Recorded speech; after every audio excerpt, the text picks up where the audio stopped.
Welcome back. It's Wednesday, which means we get to check in with Michael Babcock of TMZ for the hottest Hollywood stories. And I'm telling you... And the hottest haircuts. Hottest haircuts. And skin. Glowing skin. Michael, you got to tell us all your secrets, please. Go on. Look at his glow. He has a glow. I'm just saying you look younger. I don't know what you're doing. Oh, really? Yeah. Hey, I'll take it. As I get older and older. Yeah, Good. you always look younger. Good morning, guys. By the way, so Michael Babcock, my TikTok has been exploding with this Adam Levine story. Oh, boy. I mean, people for him, people against him, people for her, people against her. Yeah. Proof, receipts, we're showing text messages. People are for him? Well, his diehards are saying it's faked. Like the instant messages, the screenshots she's showing are faked. And maybe. I mean, yeah, I wouldn't say no because it is possible, right? It does seem unlikely because, even Adam Levine to us, we spoke with him yesterday and he said, look, I made a mistake here.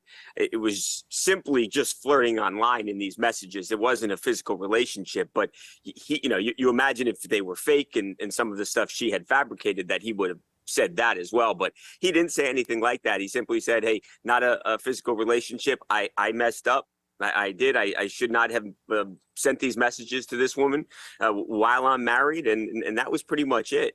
She obviously tells a little bit of a different story about the nature of the relationship and what it ended up turning into. But now you have, Kelly and Jeremy, you have multiple women who have now come out separate of this initial woman, this Sumner Stroh. And they've come out and they have made similar allegations that he DM'd them and they had flirtatious, sexual in nature conversations. So now there's a bunch of women. So it continues to look bad, continues to look worse for Adam Levine, whose wife just announced that they were expecting their third baby. Oh, yeah. And did you see this, guys? I thought the worst part of these messages were he, after months of not talking to the first woman, Sumner, he sends her a message almost out of the blue, months later, and says, seriously, I am thinking about, or me and my wife are expecting our third baby. If it's a boy, I want to name the baby Sumner. Oh. I can't. It's hard for me to comprehend why you would say that to somebody unless you're trying to string them along, you hurt them. I don't know. Oh. Or maybe he really just loved that name, but gosh, what a coincidence that would be. I don't know how he I'm just saying this does look bad, especially with the multiple women coming forward. Do you know, because I know he had said nothing physical happened, it was all flirty. Yeah. Are the other women also saying it was just flirty DMs, or was there anything physical? That's what it seems like a majority of these the second set of women. That's what it seems like. It was mostly online, but who knows? I mean, I've seen this so many times when a story like this comes out and it gets attention, and there are likely going to be other people. So you had the second wave come out yesterday, and I wouldn't be surprised if there are more women who come out today with similar allegations. So it's a tough time for him and his family right now. You feel bad for his kids and for his wife. Yeah, you definitely do. Gosh. This just makes me think about just different celebrities that have gone through this thing.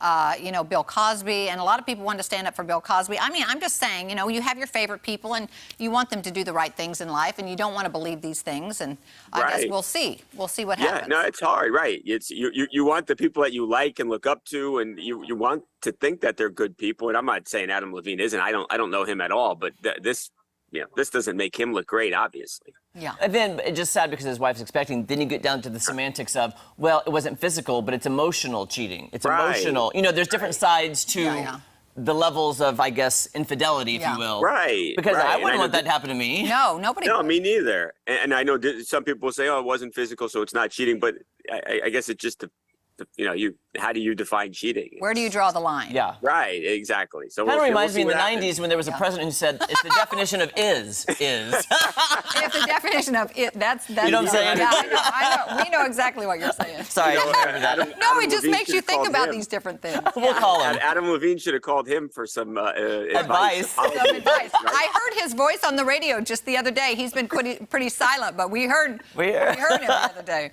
Now, this next story, it's right up your alley because we know you are the head guy at TMZ Sports, and you love the sports. So educate us on what's happening with the Yankees. Okay, so this is interesting. So Yeah, I knew you'd love this one, Jerry.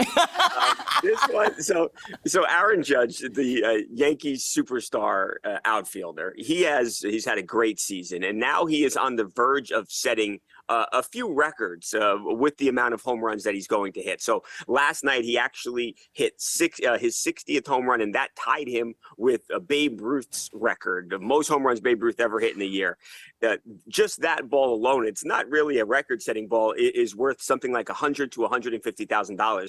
So unfortunately, a fan catches it last night and then gives it to Aaron Judge. Now he got something in return. He just didn't get equal value. He got a signed bat and a signed ball, which you could probably buy for I don't know, $400 or so, $500 total. And he gave number 60 away. So now good for Aaron Judge. Now he has that ball and he can put it up in his wherever he has the rest of his trophies. But these poor guys, they could have gotten $150,000. So now he'll hit 61. That will tie the Yankees all-time record. He'll hit 62. That'll set the new record. And all of these balls are increasingly going up in value. So somebody doesn't know right now. They're going to go to a baseball game sometime over the next week or two, and they're going to catch one of these balls, and it's basically a flying lottery ticket. The final ball that ultimately sets whatever the record is going to be, that could be worth over $1 million. Oh my gosh! Wow, I'd fight to catch that one. Can I ask a stupid question? Yes. Why we've heard of Babe Ruth? Why have Yeah. we not heard of Aaron Judge? Is that just because we're not in sports? Look, he is. Here's the thing with baseball. Baseball is not the popularity of baseball has little by little gone down, and it's a very baseball is not like football. Baseball is a very regional sport. So if you live in New York or New Jersey, you'll watch the Yankees, but if you live in another area, you probably just watch your team. So a lot of the players aren't as well known as, say, in other sports, like LeBron James is across the country in basketball. Yeah. So Aaron Judge is not new, but That was a good question. Not Babe Ruth yet either. That was a good question, because when you think of America, you think of apple pie and baseball. baseball, I'm like, yeah. Right. Yeah, it's not. The age of the fan has gotten older, Kelly, and it's not as popular as it used to be. Yeah. That's just what's happening. Baseball's not thought of as the cool sport, so that's one of their challenges. We'll see. Maybe this record-setting week that this guy is about to go on, maybe that sort of drums up some interest in the sport. Yeah, I would think it might drum up some Michael, interest. what's your baseball team then? I am a Yankee fan. You are? Yeah, Okay. I'm a Yankee fan and Aaron Judge fan. I'm from Jersey, so most of the people from Jersey are Yankees fans. So Okay. Yankees or Mets fans. So That's fantastic. Well, Michael, thank you so much. We love talking to you. We do. We love thank your new you guys. haircut. I loved all the compliments. Can we do this? Are you guys busy tomorrow morning? We'll work it in. check on in. Thanks, Michael. See you next week. Bye, Bye-bye. guys. You can catch TMZ weekdays at 5 p.m., TMZ Live weekdays at 2 p.m. Coming up, we're visiting with Lee Bell Fraser, who has got a new music single out. We'll be back right after this. Hey, I got That's fascinating. You know that